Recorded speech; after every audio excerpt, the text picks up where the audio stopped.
Hey guys, welcome to the Hangout with Donna Gets Crafty. Let's go make something.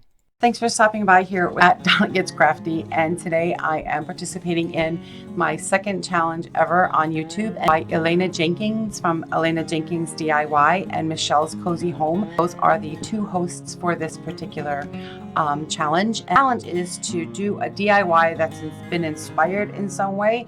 So it could be Pinterest inspired, it's something that you've seen on home decor website, or it could be YouTube, anything that has inspired you to pick up your crafty supplies and create something. My challenge today is a large 3-tiered tray. The 3-tier trays are everywhere, but I saw this 3-tier tray that happened to have a wider, even in my video, you'll see, I don't know what to call the little stand in the middle that holds up the tiers. So this one was wider, and I thought it was cool and different because it wasn't just a candle holder. It wasn't just a wooden dowel or a shaped piece of wood holding it up. I thought it was kind of cool. This is my challenge for my second ever challenge. Don't forget to check out Elena Jenkins DIY and Michelle's Cozy Home. Their links will be below. Don't forget to click to subscribe on my channel and click the little bell, and it reminds you whenever I put up a video. Anyway, enjoy the video. Please leave me a comment and give me a thumbs up because it helps my little channel to grow. And thanks for stopping by today. All right, have a good one. Bye. I am in love with this particular 3-tier tray, but $117? I don't think so. So here is my attempt at making this for a lot less.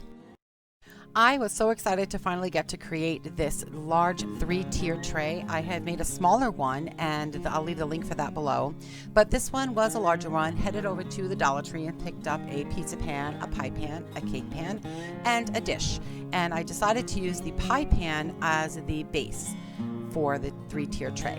Now, I, for the life of me, cannot remember what to call the little things that are holding up the tiers, and so if you know the word, please leave it below because my mind is totally empty. I've been sitting here doing this video, and for the life of me, I can't figure out what to call them. So for those particular unnamed things, I decided to use these old Easter buckets that I had. And if you notice, the surface is really narrow for me to be gluing them together. So I was hoping that my trusty E6000 super glue was going to come in and save the day because I really liked the way this looked. Put some of this super glue along the edge, and then I go ahead and use the hot glue gun to put just a little bit on each corner to work as an immediate hold. So I'm hoping that this immediate hold and the long-term hold is going to give me a strong enough bond that I'm going to feel comfortable with it supporting the tiers as well as putting things on my cute little tray.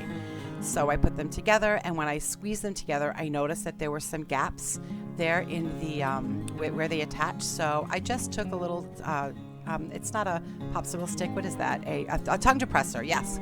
And I took some of the E6000 and then just kind of like smeared it into the center. And it really did work nice. I ended up attaching it onto the first tier, and since it was kind of like not knowing what I was doing, I didn't have that filmed. It really wasn't hard. All I did was take the little bucket and I put some E6000 onto the bottom of it, and I centered it onto the tray to give me the place where I was going to be putting this as a permanent attachment. Does that make sense? I hope that makes sense. I kind of eyeballed it and then used my ruler to make sure that it was centered. And if you guys know of an easier way to do this, go ahead and let me know. But that's how I came up with how to do it. I put some marks with a pencil and then just smeared enough of the E6000 onto the tray so that when I placed the tier on top of it, it kind of like went down into the glue a little bit, and then I just swiped off what was on the sides. And there you get to see the first 2 tiers standing tall, and the bond is very strong. It did work out very nicely. So I'm going to do that now with the top tier. If this is your first time here, thanks for stopping by. And if you've come back to my channel, thanks for coming back. And I would love to have you follow along with my little crafty journey. Just click subscribe, and then you can click the bell, and you'll be notified every time I put up a new video. And there are my 3 tiers. Now, I did not have the footage of spray painting this with this beautiful gunmetal gray that I picked up from Rust-Oleum. It gave a beautiful color. I love the way it came out. So now I'm just going to use some nautical rope from the Dollar Tree and put it as a trim on the top and bottom portions of that little center thing that I can't remember the name of. Okay. Don't forget to head on over to Elena Jenkins DIY, who is co-hosting this incredible playlist that will be listed below, along with Michelle's Cozy Home, for all kinds of inspired DIYs. When you lay anything on its side like this, be careful not to put too much pressure on the center because you don't want to weaken the bond. I didn't weaken the bond, but it made that noise, so I would suggest not to press on that. Now, the little pink silicone thingies from Dollar Tree, they don't fit on my stubby little fingers. So I took the little pink silicone thingy and put it on a marker, and look, it works so convenient. I am so happy that I decided to do that. It has saved my fingers, and it's way more convenient holding that marker than it is having to try to use it on my finger. I don't know, maybe they sell larger sizes for, I don't know, stubby fingers.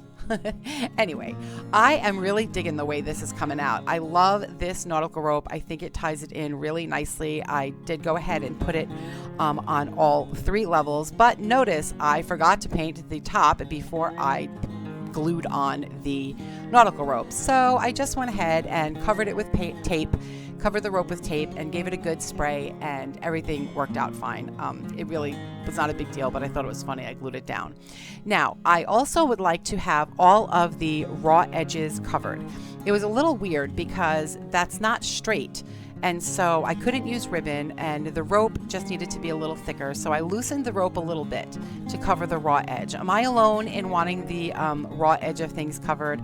I like things to look finished, and whether this looks high-end, I'll leave that up to you. You leave me a comment and let me know. Does it look high-end? Does it look too homemade? Does it look homemade enough that it's going to sit nicely in my kitchen? I really am enjoying how this came out, but I'd love to have your opinion on that. So I just went ahead and took that nautical rope, like I said, and put it around the center of these 2 I don't know what the word is. I can't believe I'm doing this video this long and I still don't know what word it is. The top tier, I ended up using just the bucket, a little bucket sitting in the top there, and I want to fill it with greenery. And I had this idea because I don't want to glue things in. I want to be able to change out the greenery that's in there, so I didn't want to glue it. So I had this beautiful boxwood that you can get at Walmart, super cheap, and I pulled the little pieces off, and they fit right inside of the toothpick, or toothpick fit inside of them. And I used that to attach it into this little floral foam.